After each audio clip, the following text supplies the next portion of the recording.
Hello everyone, welcome to online study point.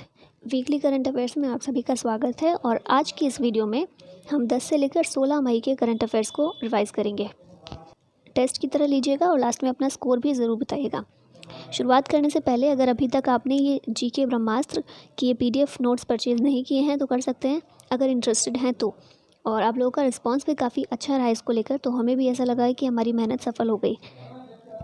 और अगर इसको लेकर कुछ डाउट है, PDF नहीं मिल पाया है, डाउनलोड नहीं हो पाया, तो इसके लिए एक सेपरेट वीडियो सर ने बनाई हुई है, तो आप वहाँ पर जाकर देख सकते हैं और अपने डाउट्स को क्लियर कर सकते हैं। ठीक है, तो चलिए शुरुआत करते हैं। पहला प्रश्न है, उत्तर प्रदेश सरकार ने हाल ही में आयुष विभाग के द्वारा तैयार किए गए किस ऐप को लॉन्च किया है? तो उत्तर प्रदेश सरकार के द्वारा ऐप लॉन्च किया गया है आयुष कवच। नेक्स्ट क्वेश्चन है, UNEP ने किस सद्भावना दूत बॉलीवुड अभिनेत्री निर्माता का कार्यकाल बढ़ाकर वर्ष 2022 तक का कर दिया है? UNEP की सद्भावना दूत कौन थी? दिया मिर्जा। और इन्हीं का कार्यकाल अब 2022 तक बढ़ा दिया गया है। अब यहाँ पर बात हुई है UNEP की, तो UNEP की फुल फॉर्म क्या है? United Nations Environment Programme. इसकी स्थापना हुई थी 1972 में। हेड क्वार्टर इसका नैरोबी केन्या में है और हेड इस समय है इंगर एंडरसन। नेक्स्ट क्वेश्चन है, दक्षिण कोरिया की सैमसंग इलेक्ट्रॉनिक्स ने किस कंपनी के साथ भागीदारी करते हुए जल्द ही सैमसंग पे के नाम से डेबिट कार्ड लॉन्च करने की घोषणा की है? तो सैमसंग पे के नाम से डेबिट कार्ड लॉन्च किया जाएगा सोफ़ी कंपनी के द्वारा। ठीक है, कंपनी का याद रखिएगा, सोफ़ी। अब यहाँ पर बात हुई है दक्षिण कोरिया की, तो साउथ कोरिया, इसके बारे में देख लेते हैं। साउथ कोरिया की कैपिटल क्या है? सियोल।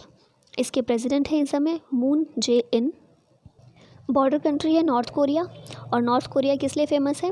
वहाँ के एक गोलू मोलू से तानाशाह के लिए। उनका नाम क्या है ये बताइएगा। और एक इम्पॉर्टेंट चीज़ नॉर्थ कोरिया और साउथ कोरिया के बारे में याद रखिएगा। नॉर्थ कोरिया और साउथ कोरिया दोनों का जो बॉर्डर लाइन है उसको 38th पैरेलल लाइन के नाम से भी जाना जाता है। ठीक है, और इसके अलावा इसका ऑफिशियल नेम जो इस बॉर्डर का है वो है मिलिट्री डिमार्केशन लाइन। अब ये बताइए, इंडिया और पाकिस्तान, इंडिया और चाइना की बॉर्डर लाइन का नाम क्या है? ठीक है, नेक्स्ट क्वेश्चन है हमारा, भारत के मौसम विज्ञान केंद्र ने हाल ही में पाकिस्तान के कब्जे वाले किस कश्मीर के क्षेत्रों को भी अपने मौसम पूर्वानुमान में शामिल किया है? तो ये POK के क्षेत्र हैं, गिलगित बल्तिस्तान और मुजफ्फराबाद। इन दोनों को ही भारत के मौसम विज्ञान केंद्र ने अपने मौसम पूर्वानुमान में शामिल कर लिया है। झारखंड सरकार के खाद्य संरक्षा आयुक्त जन स्वास्थ्य ने कितने ब्रांड के पान मसाला को 1 साल के लिए बैन कर दिया है? 1 साल के लिए बैन किया गया है 11 ब्रांड के पान मसाला को। किसके द्वारा? झारखंड सरकार के द्वारा। CSIR को DGCI से कोविड-19 से निपटने के लिए फेविपिरविर और कौन सी दवा के क्लिनिकल ट्रायल को मंजूरी दे दी है? तो ये दवा का नाम है फाइटोफार्मास्यूटिकल। नाम याद रखिएगा, फाइटोफार्मास्यूटिकल। और CSIR की बात हुई है यहाँ पर। CSIR इसकी फुल फॉर्म होगी council of scientific and industrial research. इसकी स्थापना हुई थी 1942 में। और DG यानी कि डायरेक्टर जनरल इस समय है Shekhar C Monday. Next question है, अमेरिका के बाद हाल ही में किस देश ने कोरोना के लिए रेमडेसिविर दवा को मंजूरी दे दी है? तो अमेरिका के बाद अब जापान ऐसी कंट्री है जिसने इस दवा को मंजूरी दे दी है कोरोना के लिए। जापान की बात कर लेते हैं। कैपिटल है इसकी टोक्यो। करेंसी यहाँ पर यूज़ की जाती है जापानीज़ येन, और PM इस समय है शिंजो आबे। CSIR ने किस देश में इंसानी मोनोक्लोनल एंटीबॉडीज़ को विकसित करने वाले प्रोजेक्ट को मंजूरी दे दी है? अब देखिए, अगर इस क्वेश्चन को आपने नहीं भी पढ़ा तब भी कॉमन सेंस से इसका आंसर दे सकते हैं। CSIR ये कहाँ की बॉडी है? इंडिया की। तो ये इंडिया में ही तो मंजूरी देगी ना किसी भी प्रोजेक्ट को। किसी बाहर कंट्री में इतना तो अधिकार नहीं होगा कि किसी दूसरी कंट्री में दे, तो इसलिए इसका आंसर होगा भारत। हाल ही में किस देश ने अपनी अर्थव्यवस्था को पटरी पर लाने और मुद्रास्फीति से निपटने के लिए नई मुद्रा शुरू की है? That country is Iran. Iran की बात करें तो कैपिटल है इसकी तेहरान। और ईरान में ही अर्थव्यवस्था को वापस से रिवाइव करने के लिए नई मुद्रा शुरू करने की बात की गई है। निम्न में से किसने कैलाश मानसरोवर यात्रा के लिए नए मार्ग का उद्घाटन किया है? तो ये उद्घाटन किया गया है हमारे रक्षा मंत्री राजनाथ सिंह के द्वारा। नेक्स्ट क्वेश्चन है, निम्न में से कौन MCC अध्यक्ष का दूसरा कार्यकाल संभालने वाली सूची में शामिल हुआ है? तो यह है कुमार संगकारा। ठीक है, MCC अध्यक्ष का दूसरा कार्यकाल संभालेंगे। ICMR यानी कि Indian council of medical research ने कोविड-19 टेस्टिंग किट डिलीवरी के लिए किसके साथ हाथ मिलाया है? तो ICMR अब भारतीय डाक के साथ मिलकर काम करेगा। ठीक है, ICMR की बात कर ले तो इसकी स्थापना हुई थी 1911 में, 1911 में, और इसके सेक्रेटरी और डायरेक्टर जनरल हैं doctor Balram Bhargava.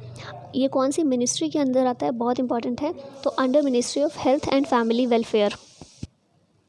Next question है, केंद्रीय मानव संसाधन और विकास मंत्रालय ने हाल ही में किस प्रधानमंत्री योजना में संशोधन किया है?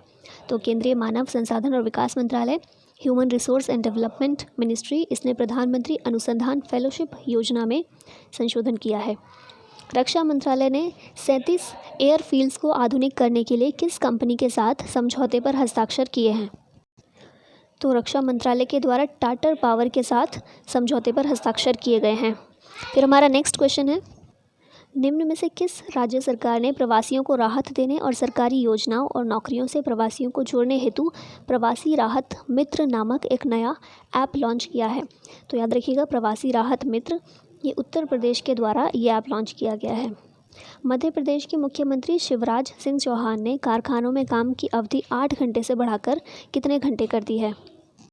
तो मध्य प्रदेश सरकार के द्वारा ये अवधि 8 घंटे से बढ़ाकर 12 घंटे कर दी गई है। हाल ही में पश्चिम बंगाल वन विभाग ने बताया कि सुंदरवन क्षेत्र में बाघों की संख्या वर्ष 2018-19 में 88 से बढ़कर वर्ष 2019-20 में कितने तक पहुंच गई है? कहां पर? पश्चिम बंगाल में सुंदरवन क्षेत्र में बाघों की संख्या पहले थी 88 और अब पहुंच गई है 96। भारतीय रिजर्व बैंक यानी कि RBI द्वारा जारी नवीनतम आंकड़ों के अनुसार वित्तीय वर्ष 2019-20 के दौरान स्वर्ण भंडार में कितने टन की वृद्धि दर्ज की गई है? तो 2019-20 में स्वर्ण भंडार यानी कि सोने के भंडार में 40.45 टन की वृद्धि दर्ज की गई है। केंद्रीय वित्त मंत्री निर्मला सीतारमण ने हाल ही में कितने राज्यों को राजस्व घाटा अनुदान के रूप में 6,195 करोड़ रुपए जारी किए हैं? तो ये अनुदान के रूप में जारी किए गए हैं कुल 14 राज्यों को, 14 स्टेट्स को। हाल ही में किस देश ने FIDECHESS.com ऑनलाइन नेशंस कप खिताब अपने नाम किया है? ऑनलाइन नेशंस कप खिताब ये चीन ने अपने नाम किया है। अगला प्रश्न है, हाल ही में किस राज्य के पुलिस ने घर बैठे हुए ही प्राथमिकी दर्ज करवाने के FIR आपके द्वार योजना शुरू की है? FIR आपके द्वार ये योजना शुरू की गई है मध्य प्रदेश राज्य की पुलिस द्वारा। निम्न में से किस राज्य ने स्टार्टअप्स की मदद हेतु 100 करोड़ रुपए का फंड स्थापित किया है? तो याद रखिएगा, ये राज्य है गुजरात। किस कंपनी ने ग्रामीण सीमावर्ती स्वास्थ्य कर्मियों की सहायता हेतु सौर ऊर्जा से चलने वाले मोबाइल स्वाब संग्रह की शुरुआत की? तो सौर ऊर्जा से चलने वाले मोबाइल स्वाब संग्रह, इसकी शुरुआत की सेल्को सोलर लाइट ने। ठीक है, कंपनी का नाम याद रखिएगा, सेल्को सोलर लाइट। भारत की किस टेनिस खिलाड़ी को फेड कप हर्ट अवार्ड से सम्मानित किया गया है? फेड कप हर्ट अवार्ड, इससे सम्मानित किया गया है सानिया मिर्ज़ा जी को। केंद्र सरकार ने राशन कार्ड को आधार से जोड़ने की अवधि बढ़ाकर कब तक कर दी है? तो ये अवधि बढ़ा दी गई है और सितंबर 2020 तक कर दी गई है। निम्न में से किस शहर के नेशनल इंस्टीट्यूट ऑफ वायरोलॉजी ने कोरोना वायरस के लिए भारत की पहली स्वदेशी एंटीबॉडी डिटेक्शन किट सफलतापूर्वक बना ली है? तो ये है national institute of virology Pune का। ठीक है, पुणे में स्थित नेशनल इंस्टीट्यूट ऑफ वायरोलॉजी पहली स्वदेशी एंटीबॉडी डिटेक्शन किट बनाई है। इस वित्त वर्ष के लिए मूडीज़ ने भारत की आर्थिक वृद्धि दर के अनुमान को घटाकर कितने प्रतिशत कर दिया है? तो ये कर दिया है 0%।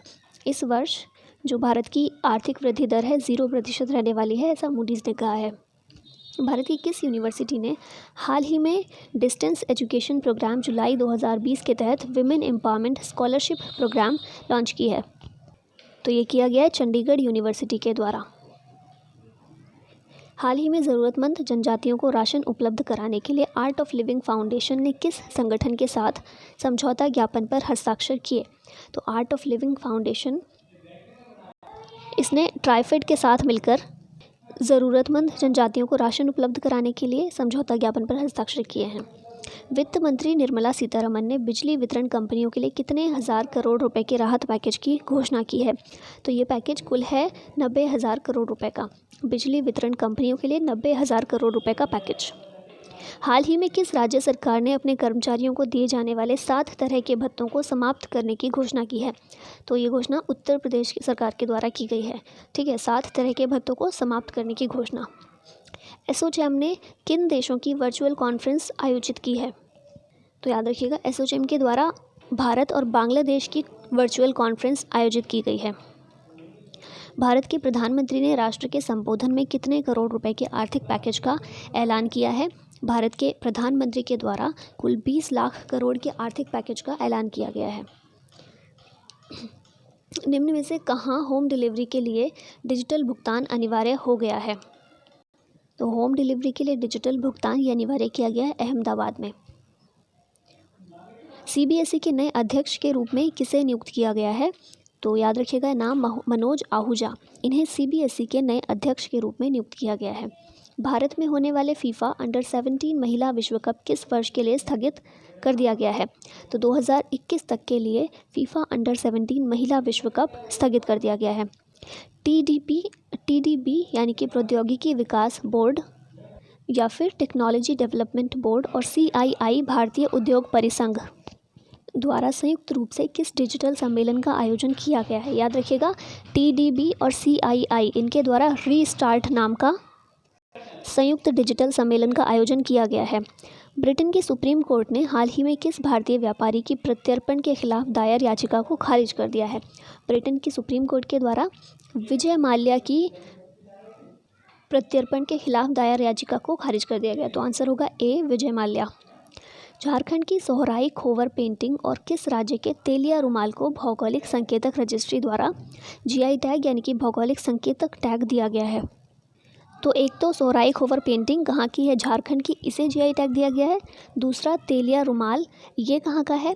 तो तेलिया रुमाल ये है तेलंगाना का। ठीक है, झारखंड की सोहराई खोवर पेंटिंग और तेलंगाना के तेलिया रुमाल को जीआई टैग प्रदान किया गया है। हाल ही में किस देश में किए गए एक अध्ययन में चिकित्सकों ने कोविड-19 के संपर्क में आने वाले बच्चों में कावासाकी रोग जैसे लक्षणों वाली एक असामान्य बीमारी के फैलने के बारे में जानकारी दी है? तो ये जानकारी दी गई है इटली में एक अध्ययन में चिकित्सकों के द्वारा। ठीक है, इटली की बात कर लेते हैं तो कैपिटल है इटली की रोम। करेंसी यूज़ करते हैं यूरोपियन यूनियन की जो करेंसी है।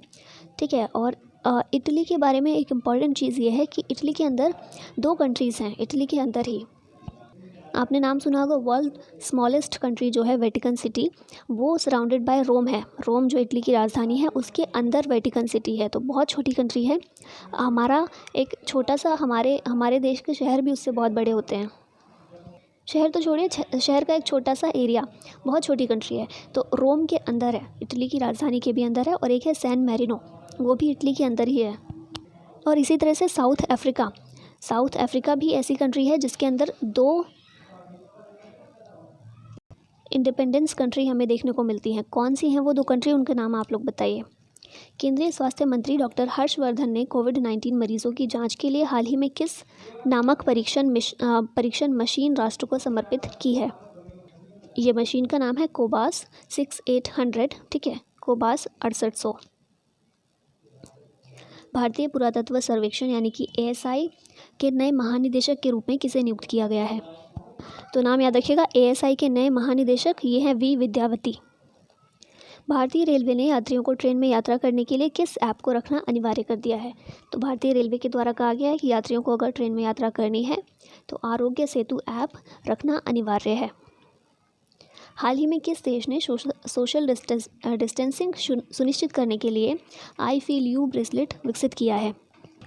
तो ये किया गया है इटली के द्वारा। सुप्रीम कोर्ट ने खुली शराब की दुकानों को बंद कराने के लिए याचिका दायर करने वाले याचिकाओं पर कितने लाख रुपए का जुर्माना लगाया है? तो सुप्रीम कोर्ट के द्वारा 1 लाख रुपए का जुर्माना लगाया गया है। कैम्प्रिसन फर्म ने एक स्टडी रिपोर्ट के मुताबिक कौन 6 साल बाद दुनिया का पहला ट्रिलियनियर बनने वाला है?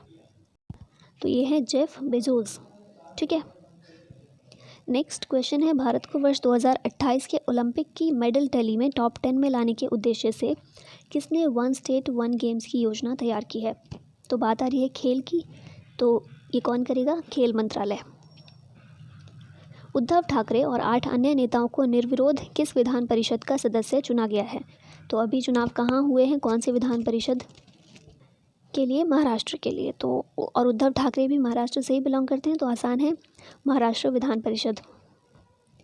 भारतीय रेल ने कब से विशेष यात्री रेलगाड़ियों के लिए प्रतीक्षा सूची यानी कि वेटिंग लिस्ट जारी करने की घोषणा की है? तो ये घोषणा की गई है 22 मई से। 22 मई से वेटिंग लिस्ट भी जारी कर दी जाएगी। और हमारा आज का आखिरी प्रश्न है, भारत का कौन सा राज्य पहला ऐसा राज्य बन गया है जो अपनी पायलट परियोजना के एक हिस्से के रूप में किसानों को फसल उगाने के निर्देश देगा? तो ये है तेलंगाना। ठीक है, तेलंगाना ऐसा पहला राज्य है देश का जो अपनी पायलट परियोजना के एक हिस्से के रूप में किसानों को फसल उगाने के निर्देश देगा। तो इसी के साथ हमारे आज के क्वेश्चंस ख़त्म होते हैं। आपने कितना स्कोर किया ज़रूर बताइएगा। और आप लोगों के लिए पॉलिटी टॉप 100 टेस्ट की वीडियो भी अपलोड हो चुकी है, तो अगर आप लोगों ने नहीं देखी है तो प्लीज़ जाकर देखिएगा। और अगर ये वीडियो पसंद आती है तो लाइक एंड शेयर ज़रूर कीजिएगा। Thank you so much for watching this. जय हिंद।